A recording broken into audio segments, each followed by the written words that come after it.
He saved a wounded Bigfoot leader. The next morning, 40 giant Bigfoots appeared. On a storm-torn night, the blizzard ripped through the darkness. The wind howled like 1,000 blades slicing across the old forest. Stuart's little log cabin trembled against the storm, its windows groaning under the weight of the gale. And then through the roar of nature, another sound rose. It was not the cry of a wolf.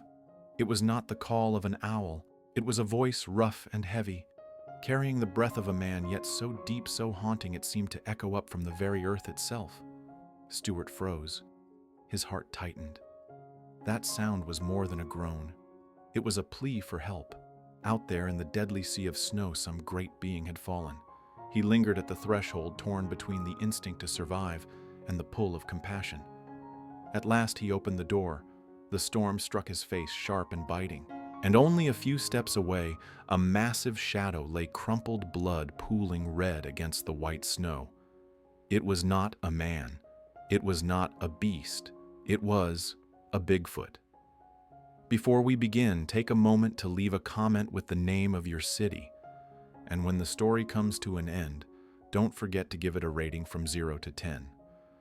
Stuart was 52 years old, a man long accustomed to the harsh silence of the wilderness. His little log cabin sat deep in the Canadian wilds, a full day's journey from the nearest town. Life had narrowed to simple, endless routines, splitting wood-setting traps, boiling water, keeping the fire alive. Once he had known a family, a warm home, but all of that lived only in memory now. Failure and loss had driven him out to this frozen solitude where only the snow and the lonely wind kept him company. That winter was harsher than any before.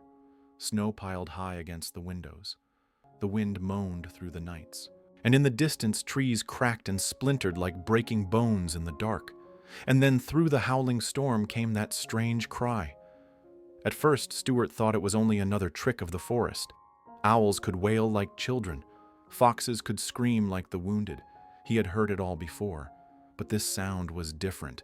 It was heavy, hoarse, torn apart like a call rising from the edge of death itself. It clenched his chest because more than most, Stuart knew the hollow ache of crying out for help and knowing no one would answer. He sat beside the fire, his hand trembling on the iron bar across the door, his heart locked in fierce debate.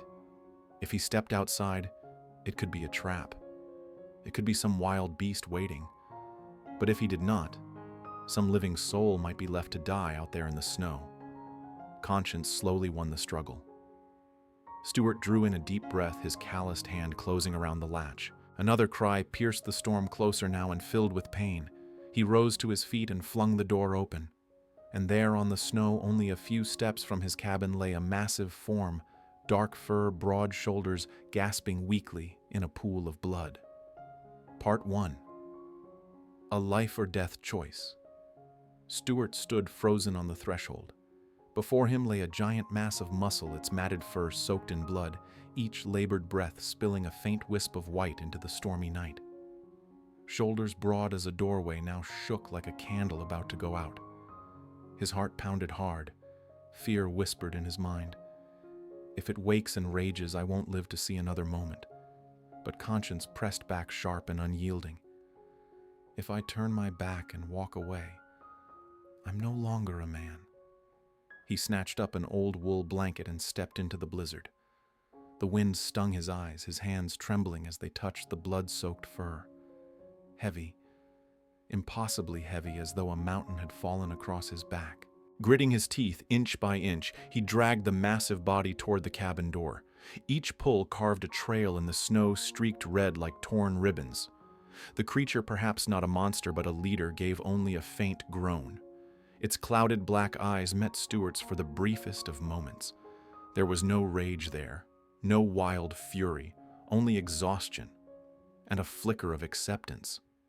At the doorway, Stuart stopped, cold sweat beading at his neck, even as the wind cut his skin. He knew one wrong choice could turn this cabin into his grave. But in that same instant, Stuart understood he had crossed the line of fear. Part 2. Healing in trembling hands. With a heave, Stuart hauled the giant body across the threshold. The old wooden floor groaned beneath the weight, ready to snap at any moment. He nearly collapsed, gasping for breath, but he did not stop. By the fire's flickering glow, he filled a tin cup with water and held it to the creature's lips. Cracked and trembling, they parted. It drank. Water spilled across the tangled chest of fur, yet its eyes fluttered shut in a look of quiet release. Stuart's hand shook violently. He drew his small knife from his pocket, heart pounding like thunder, ready should the beast lash out. But it did not move, only tilted its head slightly, those dark, endless eyes fixed on him. Not a beast's gaze, only the hollow stare of a soul worn out. Blood still seeped from the wound along its leg. Stuart ripped apart an old shirt, twisted it into strips, and pressed them tight against the deep gash. Hot blood stained his hands, burning in the freezing air. Clenching his teeth, he bound it, pulled the knot until the bleeding slowed. Inside the cabin, the heavy scent of blood mingled with wood smoke. Two shadows, one frail and aged, the other massive and broken, wavered across the wooden walls. And in that moment, Stuart knew his fate was now bound to this mysterious creature. Part 3. A long night for two souls. Inside the cramped log cabin, Stuart worked in haste. He set a pot of water to boil over the fire, hands trembling as he opened an old wooden box. Inside were only a few strips of clean cloth, some dried herbs, and a rusted sewing needle. That was all he had to hold death at bay. The giant creature lay there, its breath heavy like the hiss of a blacksmith's bellows, chest rising and falling in ragged rhythm, blood seeping through the makeshift bandages. Stuart worked without pause, changing the wrappings, dipping cloth into the boiling water, pressing them hard against the wound. The smell of boiling blood rose sharp and metallic, filling his nose. From time to time, Stuart's eyes flicked to the rifle leaning in the corner. Instinct told him to be ready. One sudden move from the beast, and his life would end. But each time he looked back at its face, all he saw were heavy eyelids, faint breaths, and surrender. Outside, the storm still raged. Branches cracked like bones in the night, the wind howling like 1,000 wolves. But inside the cabin, there were only two souls. One lonely man and one legendary creature balanced on the edge of life and death. Stuart kept at his work, changing bandages, boiling more water, feeding the fire. Sweat drenched his back, though the world outside was frozen to the bone. And so he fought through the night, clinging to every fragile breath of the strange being before him. Part 4. Dawn reveals a connection. When the first pale light slipped through the cracks in the cabin wall, Stuart started in surprise. The giant was still breathing, slow, heavy, but steady, as if the long night had failed to break it. He poured a cup of water and lifted it to the creature's lips. Cracked and parched, they stirred, taking small, careful sips. Water spilled through its tangled fur, running in rivulets down its chest, but its eyes opened at last. Slowly, weary, and then they met Stuart's. No longer a beast, no longer a stranger. In those deep, shadowed eyes, Stuart saw something unmistakably human: gratitude. Carefully, he tore a strip of dried fish, held it to the fire until warm, and offered it forward. A massive hand reached out, trembling. Long, scarred fingers closed around the food. It lifted it to its mouth, chewing slowly. With each bite, strength seemed to return. Sitting close by, Stuart watched in silence. For the first time in his life, he saw it clearly. This was not merely a monster. Its broad shoulders were scarred like stone walls weathered by war. Its back bore marks not of a beast, but of a leader who had survived countless battles. A shiver ran down Stuart's spine.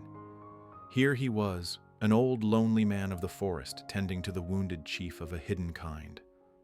Part 5. Signs in the Snow. By midday, with a bit of warmth restored inside the cabin, Stuart pulled on his heavy coat and stepped outside to fetch more wood. The air after the storm had gone still yet. That silence was so heavy it prickled his skin. He bent to pick up a log when a sound broke the quiet, low and drawn out like a drum echoing through the trees. Stuart froze. That was no wind, no animal call. It was a knock, struck against a tree, one beat, then another, from different directions, echoing back and forth, steady, deliberate. Stuart's heart tightened. In the hunters' tales, tree knocks were the signs of Bigfoot, their way of speaking across the deep woods. His eyes swept the snowy forest, and then he saw them. All around the cabin, pressed deep into the snow, were giant footprints, twice the size of a man's, sunk deep, still fresh. There was no mistaking it. They were not from the one lying inside his cabin. These tracks belonged to others, many others. Clutching the bundle of firewood, Stuart's heart pounded. He felt eyes on him, watching every step, every breath. Shadows slipped between the trees, tall and silent. And in that chilling moment, he understood the being inside his cabin was not alone. And now his small shelter had drawn the gaze of an entire tribe of Bigfoot. Part 6. A Call in the Night. When darkness fell, the fire in the hearth cast a red glow across the cabin walls. Stuart sat in silence, every nerve tuned to the strange sounds drifting through the forest. The wind carried with it the faint rhythm of knocks far away, steady like a secret language. Inside, the giant stirred. It braced its hand against the floor, breath still heavy but stronger than before. Slowly, its deep eyes turned toward the frost-covered window. Then from its massive chest, a sound rumbled out. At first a groan, then rising low, hoarse and powerful, filling the cabin, rolling out into the night. Not a cry of pain, but a call. Stuart went rigid, every muscle taut like a drawn bow. The sound carried on, echoing into the forest. This was no solitary voice. This was a signal, the answer to the tree knocks from earlier. And the forest replied. From every side came the answering knocks, the deep, resonant growls blending together like a primal chorus. Stuart felt the ground beneath him tremble, as if the whole forest breathed in unison with them. In that moment, he understood. The one he was tending was no outcast, no wanderer. It was a leader, a chief of a tribe now gathering at his door. Part 7. The Silent Circle. The night was thick as ink, broken only by the trembling glow of firelight spilling from the cabin. Stuart sat close to the door, rifle across his lap, heart pounding like a war drum. Then he heard it, a single footstep, heavy, slow, pressing into the snow, then another, and then more. He held his breath and peered through the crack in the door. His heart nearly stopped. Out of the darkness of the forest, great figures emerged one by one. Broad shoulders, towering frames taller than any man, moving with a slow, solemn grace. 1, 2, 3, then 10, then 20. Stuart tried to count, but they kept coming. By the time he blinked, dozens stood in the shadows circling the cabin. They did not roar. They did not charge. They simply stood there, unmoving, dark eyes fixed on the small cabin where their chief lay inside. The air sank into a silence unlike any Stuart had known. No wind, no storm. Only the thunder of his own breath, one small man surrounded by more than 40 towering beings of legend. And in that moment he understood. His cabin was no longer a shelter. It had become the meeting ground of two worlds. Part 8. The chief steps out. The fire inside the cabin had burned low embers glowing faintly in the dark. Stuart gripped the rifle tight, but he knew well against 40 giants outside the weapon was useless. Behind him the floorboards shivered. Stuart turned and saw the Bigfoot chief rising. The wound still bled, yet those massive shoulders strained to lift its body upright. It braced against the wall, breath heavy, and then step by step moved toward the door. Stuart backed away, palms slick with sweat, but the creature did not look at him with anger. At the threshold it paused, drew in a long breath, then pushed the door wide. Outside, the forest stood in breathless stillness. Dozens of giants formed a circle, their breath spilling white clouds into the frozen air. And when their chief appeared, every single one bowed. It was a sight beyond imagination.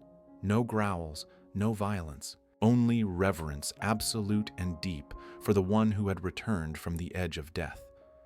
Stuart stood motionless behind the great being, eyes wide, as he realized he was witnessing a sacred moment of a hidden people where the survival of a leader meant the hope of an entire tribe.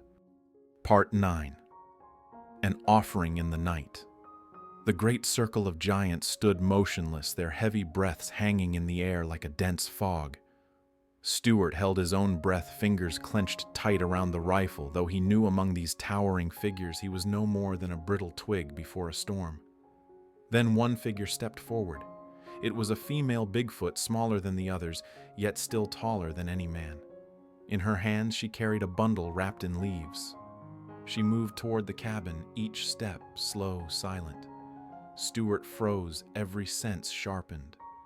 The creature knelt before the door and laid the bundle gently at his feet. He looked down. Inside were roots, wild berries, and strips of smoked meat.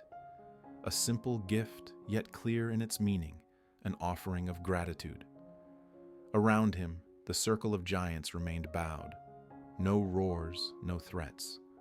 Only a sacred silence, like a ritual older than time. The eyes of the Bigfoot chief turned toward Stuart. No words, no gestures. And yet he understood. The lonely man of the forest had been recognized by an entire tribe, not as an enemy but as the one who had given life back to their leader. In Stuart's chest, a strange emotion stirred. Not fear, not pride, but mutual respect, something he had never dreamed of feeling for such legendary beings. Part 10. A silent morning. The pale light of dawn pierced the pines, falling across the deep snow. Stuart opened the cabin door, his old coat heavy with frost. Before him lay emptiness. Not a single towering figure remained, but the ground told another story. Footprints. Dozens, perhaps hundreds, pressed deep into the snow, wide and long, encircling the cabin. Each track like an upturned bowl, edges still sharp. They led into the forest, fading between the dark trunks. Stuart knelt, placing his calloused hand inside one print. It was twice, even 3 times the size of his own. The difference sent a wave of smallness surging through his chest. The morning wind stirred snow drifting down to fill the tracks. Stuart watched as nature hurried to erase the secret of the night. Soon nothing would remain except for him, and memories no one in town would ever believe. He knew if he told the woodcutters or the hunters, they would laugh, shake their heads. The old hermit is telling stories again. But Stuart needed no one's belief. He had seen. He had helped. And he had witnessed the reverence of a hidden tribe few humans had ever touched. In his heart rose something unfamiliar, not just the relief of survival, but a deep respect for the shadows that had vanished into the forest. Stuart stood alone before his cabin, the wind tugging at his coat. Around him, the last traces of footprints slowly disappeared beneath falling snow, fragile proof of a night no one would believe. And yet he knew he had seen a Bigfoot chief survive by his hands and an entire tribe bow in gratitude. A simple truth echoed within him. Sometimes kindness matters more than survival. It saves more than a fading life. It builds a bridge between man and the mysteries the world denies. That night, Stuart was no longer the lonely hermit of the woods. He became the witness of a sacred moment, proof that even the smallest act of compassion can reach into the heart of the impossible. If you believe in the miracle of kindness, share this story so others may feel it too. And don't forget to follow Bigfoot Tales for the next story tales that just might change the way you see the world.